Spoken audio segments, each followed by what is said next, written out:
சொல்லாத வார்த்தைகள் சுவையானவை, அர்த்தத்தில் அவை மட்டும் அழகானவை. சொல்லுக்குள் உன்னை சுருக்கிவிட மனமில்லை. அளவில்லா உணர்வுகளை அரை பக்கத்தில் அடைத்து வைக்கும் ஆசையும் இருந்ததில்லை. சொல்லாத வார்த்தைகள் சுவையானவை, அர்த்தத்தில் அவை மட்டும் அழகானவை.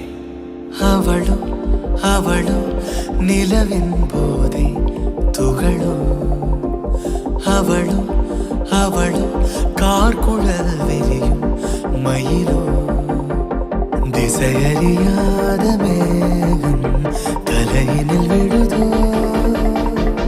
கடவுள் கை கொண்டு எழுத முடியாத கவிஞனின் கற்பனையோ.